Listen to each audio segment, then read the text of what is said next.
Boa tarde, vou iniciar agora uma live não programada, mas ela vai ficar gravada. O assunto que eu vim falar hoje é sobre buffet, então se você é de buffet ou se conhece alguém que trabalha nesse segmento, marque aqui nos comentários. O objetivo é trazer hoje uma análise aplicada da Anvisa 216, que é uma norma que trata sobre o regulamento de boas práticas no serviço alimentar, porém aplicado para o setor de eventos. A gente também fez um material de apoio que a gente vai disponibilizar para as pessoas interessadas. Quem estiver ouvindo agora, que estiver me ouvindo bem, gentileza, me falar um oi para eu ver se está todo mundo me ouvindo. E aí é isso. Eu vou fazer de forma simples e rápida, porque o objetivo é que essa live fique boa para que você assista depois, afinal de contas, de fato, ela não foi programada. E aí, vamos lá. Esse material, ele também faz parte do material do nosso curso que a gente tem sobre esse tema. A gente vai estar com ele no dia 24 de junho desse mês, na cidade de Vitória. Restam poucas vagas, vai ser um treinamento intensivo, onde o nosso objetivo é trazer uma informação que não só propiciar, cumprir a legislação, mas principalmente encantar o seu cliente, que é o principal. Então, o material que a gente vai disponibilizar, ele serve também como material de consulta para que você consiga aí, muitas das vezes, explicar o seu cliente, o seu fornecedor, a equipe que trabalha com você, o porquê que às vezes você exige algumas coisinhas, algumas regras, algumas questões de higiene. Então, esse material vai servir até como apoio. Michele está aqui assistindo. Eu gostaria de saber se vocês estão conseguindo me ouvir antes de eu continuar. Deixa eu ver se eu consigo dar uma olhadinha aqui, só para ver se o áudio está ok, para a gente continuar, para não ter problema, né? Michele, que está aí me vendo, consegue falar para mim se está tudo ok? Bom, deixa eu só fazer essa consultinha, porque já aconteceram lives de dar problema no áudio. Vamos lá. Deixa eu consultar aqui rapidinho para a gente prosseguir. Enquanto isso, deixa eu ver. Ah, não ouvindo. Obrigada, viu, Michele? Então vamos lá. Sem mais delongas, eu estou aqui com material de apoio. A Anvisa, primeira coisa, a Anvisa 216, essa norma, ela é uma norma federal, ela possui 14 páginas, mas em torno de 106 obrigações. Então, o que a gente fez? A gente selecionou 10 temas que são relevantes e eu analisei eles tomando como exemplo o nosso mercado aí de alimentação. Então, antes de continuar, eu gostaria só de me apresentar. Eu sou organizadora de eventos, faço eventos, sou advogada por formação, mas atuo com consultoria jurídica, a parte preventiva, e eu só faço mercado de eventos. Então, eu falo que nos últimos 2 anos e meio, 3 anos, a gente fez bastante conteúdo para cerimonialistas, mas chegou uma hora que a gente percebeu que a gente tinha que também focar e trazer conteúdo para os outros segmentos, né? E a minha história com a área de alimentos, ela vem muito antes do evento, porque, primeiro, que eu adoro cozinhar, segundo, que eu trabalhei na empresa de consultoria, onde um dos segmentos era a ISO 22000, que é de segurança alimentar. Tive o prazer de acompanhar auditorias em empresas do segmento alimentar, tive o prazer de estar numa casa de festa, conhecendo a prática. Então, eu falei assim, a vida não poderia, né, ter me proporcionado todas essas experiências, além dos meus clientes buffets, que eu fiz contrato, que eu fiz procedimento. Eu não poderia estar vivendo essas coisas para virar penalista. Então, é isso, assim. Agora a gente tem procurado compartilhar conteúdos diferentes, que a gente sabe que é difícil achar profissional que para analisar uma norma dessa. Então, o certo seria que tivessem advogados que, além de lei, Código Penal, processo penal, que são leis, que interpretassem essas normas preventivas para ajudar todo mundo a não ter problema, e sim realmente trabalhar com qualidade. Seguindo, Deixa eu colocar o telefone no silencioso para não ter problema. Vamos lá. Então, primeiro, sobre a norma, já falei um pouquinho. Então, ela é aplicável para qualquer pessoa que forneça qualquer tipo de alimentação.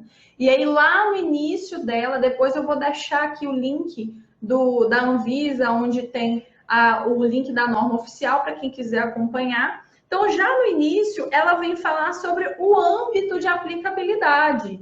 E aí ela fala o seguinte, ó, essa norma se aplica aos serviços de alimentação que realizam algumas das seguintes atividades: manipulação, preparação, fracionamento, armazenamento, distribuição, transporte, exposição à venda e entrega dos alimentos preparados ao consumo, tais como cantinas, bufês, confeitarias, cozinhas industriais, cozinhas institucionais, lanchonetes, padarias, enfim. Então, o buffet está aqui taxativamente como aplicável, além da confeitaria, né, que são os dois segmentos principais aí que a gente tem do mercado.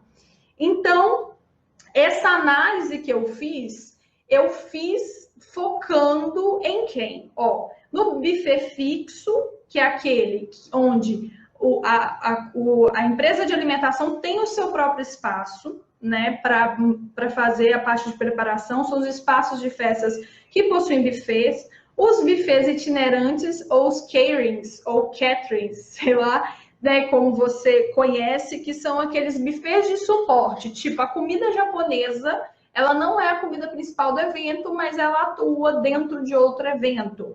Confeitaria artesanal, doce e bolo, casas de festas, hotéis, pousadas, restaurantes, sítios e outros locais alternativos que também têm sediado eventos, né? Então, hoje se faz chás e até mesmo casamentos, recepções menores em hotéis, restaurantes. Então, já que o enfoque é o lance do evento, a gente trouxe também focada nesses segmentos. Então, vamos lá. Vou falar agora sobre 10 temas importantíssimos que todo profissional de buffet deveria saber, nem que seja para conseguir, nem que seja não, né? Também para conseguir tirar as dúvidas e esclarecer questionamentos de clientes, de equipe, garçom, cozinheiro, copeiro, enfim, fornecedores e todas as partes interessadas. Então, o primeiro ponto que eu pontuei aqui da norma, e aí nesse material de apoio que eu vou disponibilizar para vocês, eu coloquei qual item da norma que fala sobre isso. Eu não coloquei ela inteira aqui, mas eu posso mandar o link da norma e também está sendo referenciado os dispositivos. Então, primeiro, onde se lava alface, não se lava prato sujo. A parte de manipulação de alimentos, a parte da cozinha, onde você lava alface, manipula, corta as coisas, não pode ser aquela pia a mesma que vai receber os pratos sujos do evento para serem lavados, porque isso vai gerar o quê? Uma contaminação cruzada, onde tem coisa limpa, tem coisa suja. O certo é que o espaço, ele tenha sido projetado onde a cozinha é aqui, a copa é aqui, a parte de higienização é aqui, para não ter essa contaminação. Imagina, o garçom sai com alimentos, tudo certinho, fresquinho, aí o outro entra com um monte de coisa suja, esbarra ali, e ali, por exemplo, uma pessoa pode ter comido algo, essa pessoa pode estar com uma doença infecciosa e gera essa contaminação cruzada. O que a gente vê na realidade? Principalmente com esse movimento das festas irem para locais alternativos, que não tem um lugar adequado. E assim, hoje tem empresas de buffets que conseguem fornecer uma estrutura que eles montam do zero, uma cozinha e outros não. Então, por isso que tem que tomar muito cuidado, principalmente quem é itinerante, de às vezes deixar de pegar evento no local que ele vislumbre que vai dar problema, né? Era um sítio, a cozinha é pequenininha, a área de limpeza fica super distante, na hora a cozinha não vai funcionar, isso é um problema, então é um ponto que tem que ser observado, e na norma está no item 4.1 e seguintes. O que fala nesses seguintes?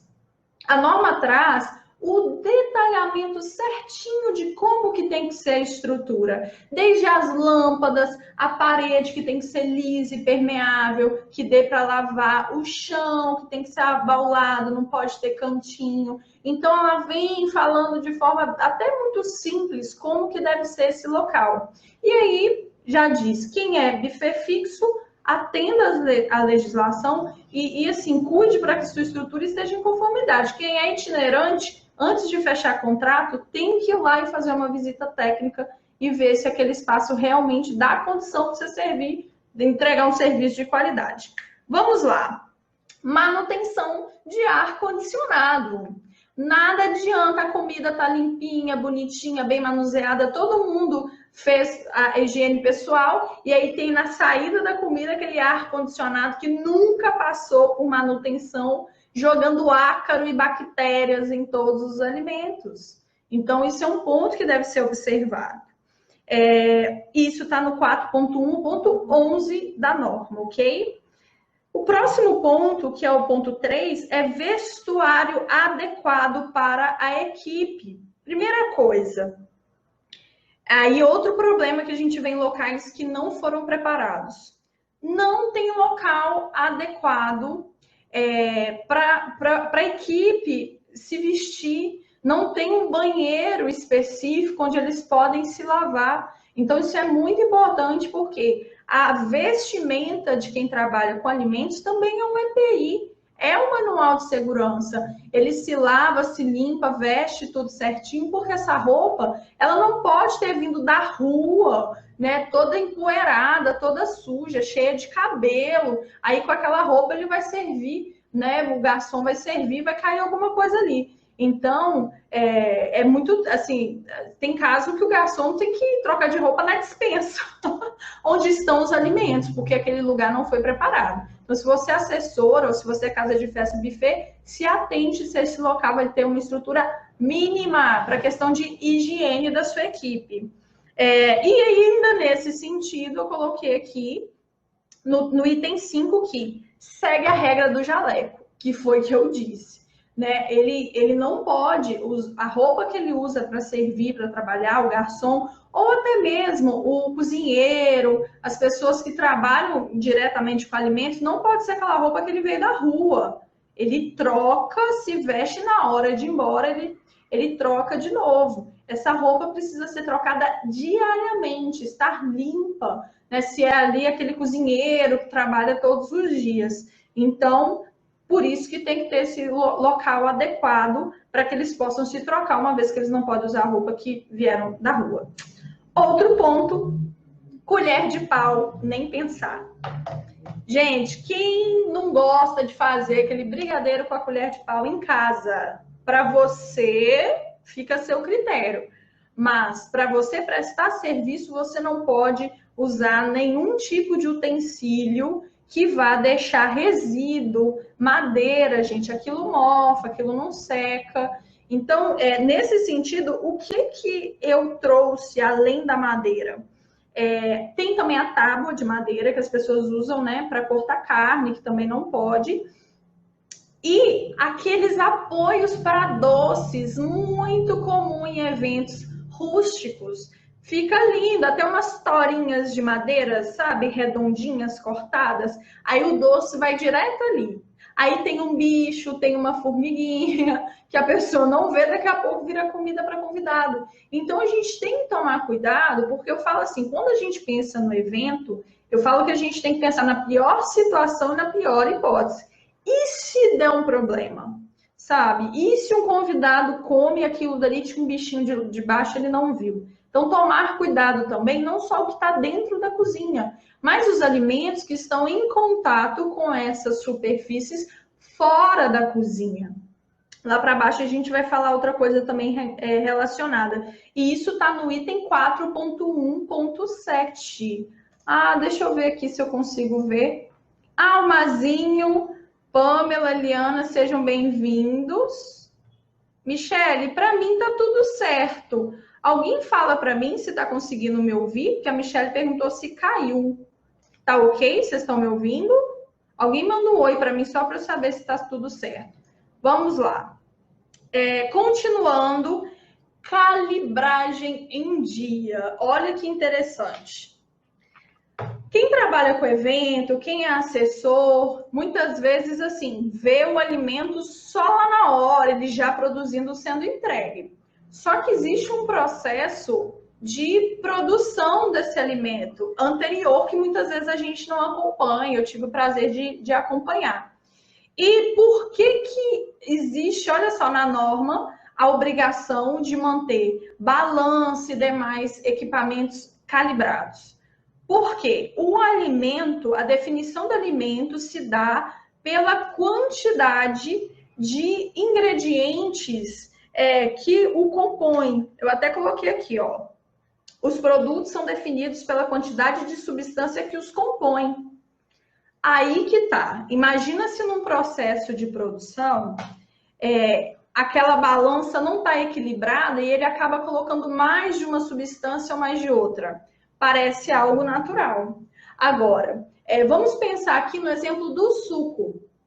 Eu tive a oportunidade de estar em auditoria numa empresa que faz suco aqui no estado do Espírito Santo, né, nacional famosa, enfim, não posso dar nome, mas eu pude acompanhar. E eu lembro que ali a gente viu na prática a diferença entre néctar, refresco e suco.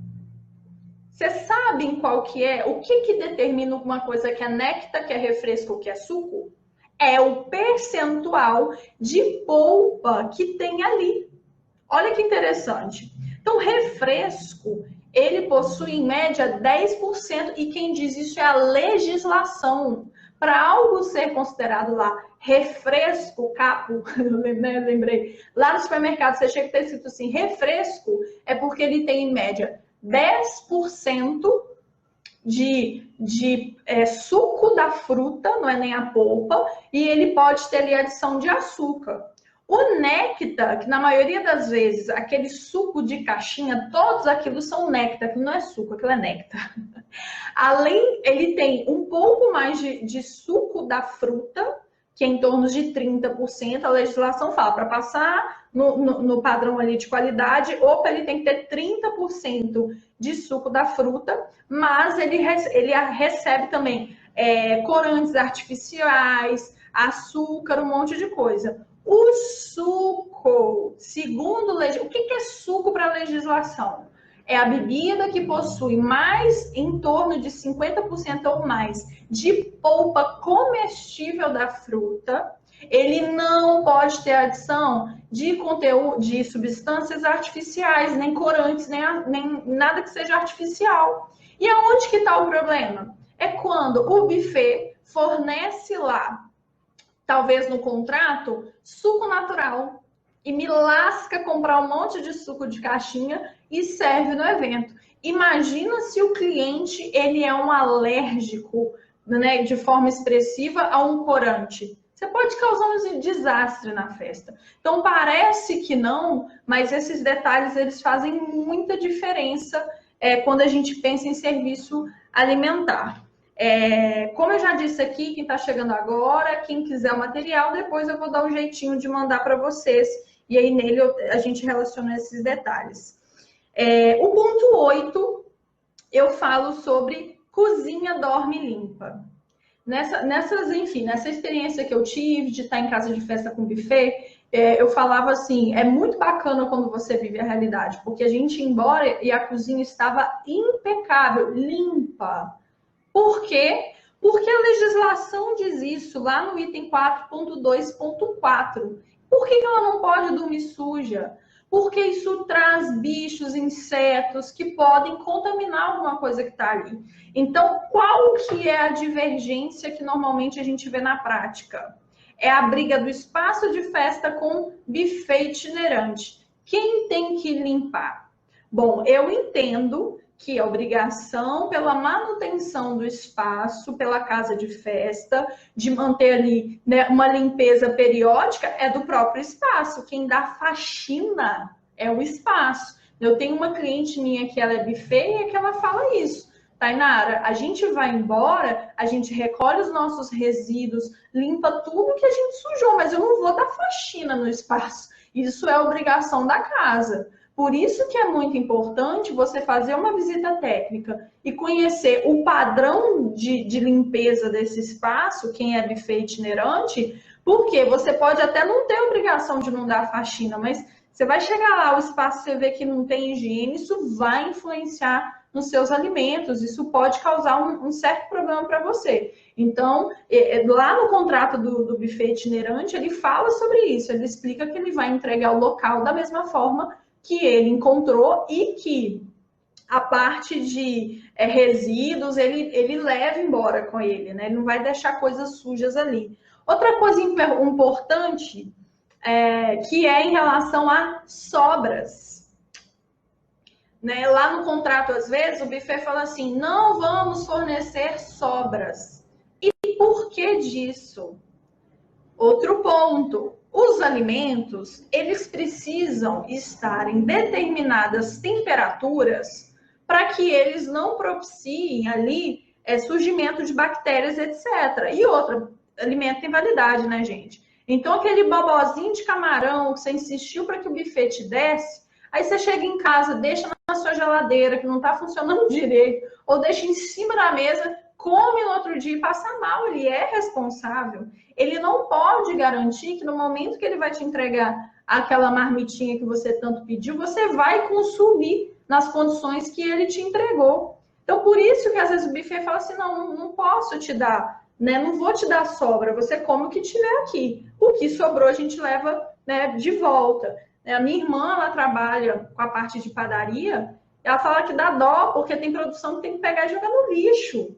Não pode dar pão dormido, sabe? E outra coisa que eu vivi recente, eu fui me aventurar num fast food, não sou dessas, mas eu resolvi comer num fast food, eu peguei o meu sanduíche e não era o que eu tinha pedido, faltava algum item, nem lembro qual. Aí eu fui e falei assim, não, moça, só coloca aqui dentro para mim. Ela, não, agora você precisa jogar fora, eu te dou outro. Porque o alimento que saiu da cozinha não pode voltar pelo mesmo lugar que ele saiu, né? Olha que interessante. Então, assim, parece que não, mas é nesses pequenos detalhes que pode surgir algum problema de contaminação que o profissional vai ter que se responsabilizar depois. Próximo ponto, ponto 9. O dono da festa não é o dono da cozinha. Polêmica. Eu já vi contrato de buffet falando o seguinte: em hipótese alguma, o contratante irá entrar na minha cozinha sob pena de multa de 20 mil reais. Meu Deus. Ele está errado na forma de falar assim.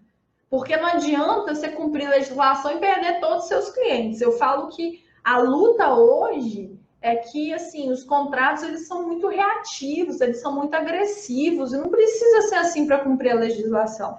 Quem é cliente meu de contrato sabe, ele parece um manual, é igual norma, igual a Visa. Né? Você lê, entende o que você tem que cumprir, estreitando a sua relação com o seu cliente. Então, eu falo que essa pessoa que fala que não pode entrar na cozinha, ele está certo. Por quê? Cozinha é ambiente profissional de risco.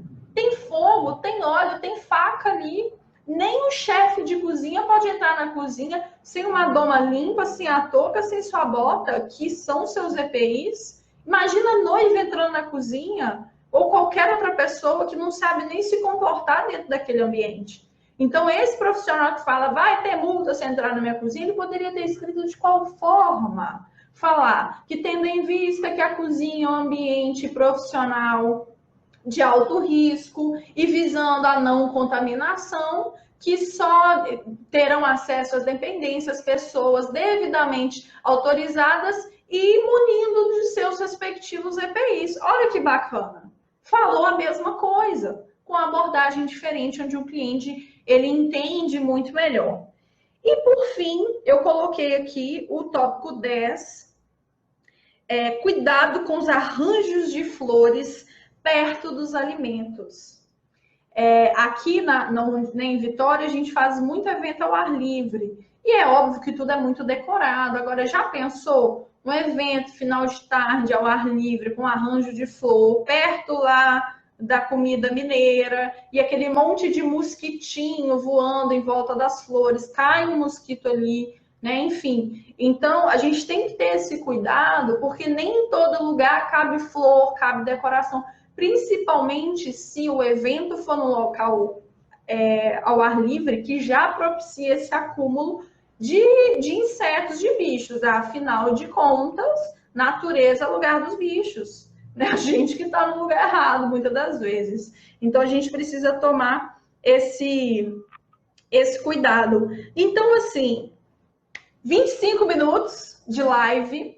Eu vou ficar por aqui, porque o objetivo era esse. Eu estava trabalhando no material, falei, gente, eu preciso falar isso com as pessoas. Só que às vezes a gente fica esperando muito uma programação e acaba adiando.